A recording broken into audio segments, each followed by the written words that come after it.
Bueno a todos, en el video de hoy día vamos a repasar algo que hace rato me venían pidiendo, que tiene que ver con continuidad y discontinuidad de funciones.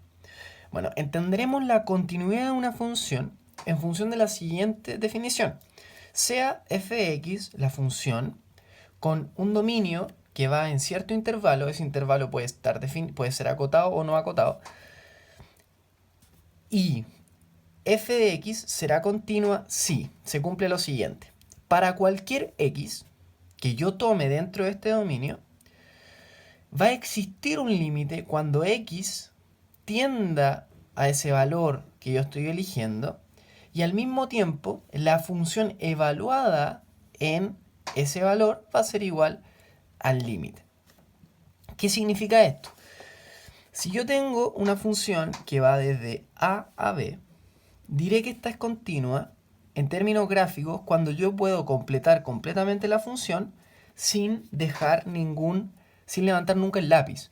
¿Por qué? Porque si yo elijo cualquier punto de esta función, por ejemplo, eligiese este punto de acá, y yo calculo el límite, me va a dar que cuando yo me acerco por acá y me acerco por acá, el valor existe, ese límite existe. Y al mismo tiempo, ese límite forma parte de la función. O sea, yo lo obtengo reemplazando en la función el valor que estoy tomando, en este caso mi x sub 0, y el límite va a ser igual a la función evaluada en ese punto.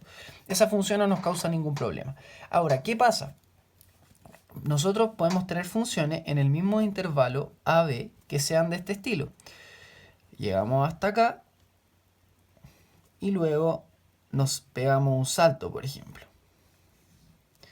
Entonces, gráficamente sería imposible para mí poder dibujar esta función sin levantar el lápiz. Hay una discontinuidad en esa función. Ahora, ¿cómo sé yo que hay una discontinuidad algebraicamente? Bueno, si yo calculo el límite por la izquierda, me va a dar un valor diferente al límite por la derecha. Por lo tanto, este límite no existe.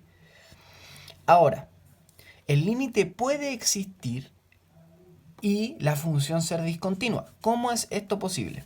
Bueno, recordemos que estas dos son las condiciones que se tienen que cumplir para que la función sea discontinua.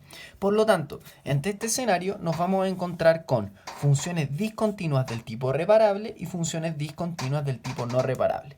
En la reparable el límite sí va a existir, pero ¿cuál va a ser nuestro problema? Nuestro problema va a ser que al evaluar la función en el punto que nosotros encontramos la función discontinua, ese valor no va a corresponder al límite. ¿A qué se refiere esto? Yo podría tener una función de este estilo. Una función que no está definida en ese punto, pero que aparece un punto acá. ¿Qué pasa? El límite existe. ¿Por qué? Porque cuando yo me acerco por este lado, la función tiende a ese valor. Cuando yo me acerco por este lado, la función también tienden al mismo valor, con la diferencia de que un punto se encuentra desplazado. Una analogía podría ser que si yo tomara esto como el tejido de mi piel, por ejemplo, esto va a ser el equivalente a un pequeño corte, que con un simple parche, o sea, desplazando, tapando este punto de acá, yo puedo reparar esa discontinuidad. Por el contrario, si nosotros nos encontramos con una función de este tipo, que podríamos dibujarla de otra forma, dibujarla por ejemplo así.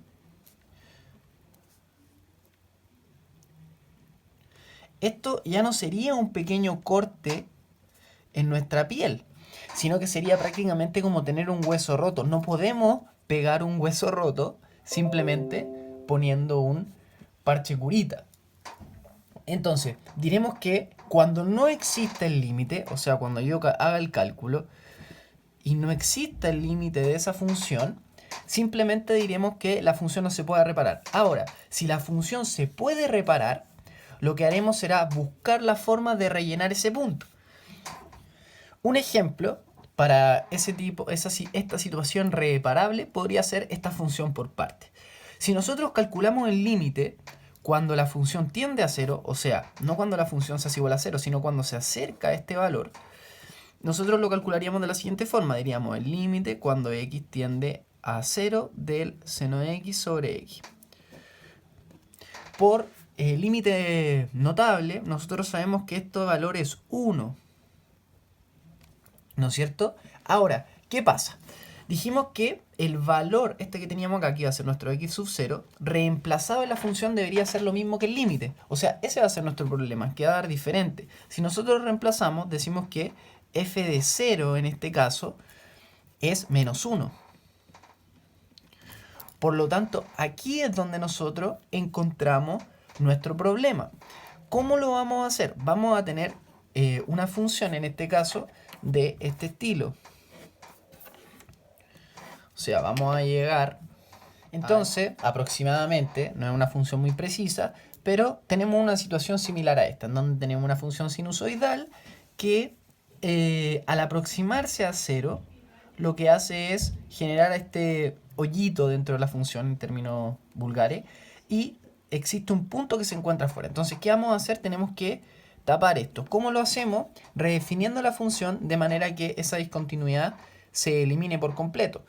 Por lo tanto, ¿cómo vamos a redefinir nuestra función? Diremos que, bueno, como no podemos modificar esta parte, debido a que si x se hace igual a 0, esta parte se indetermina, mantendremos esa parte de la función tal cual como la tenemos, pero redefiniremos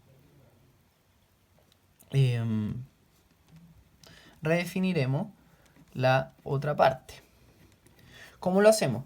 ¿Qué valor necesitamos que la función tome cuando esto se hace 0? Dijimos que el límite era igual a 1, por lo tanto diremos que la función va a ser igual a 1 y no a menos 1 cuando x se haga 0. De esta manera tapamos, entre comillas, la imperfección que tenemos dentro de nuestra función.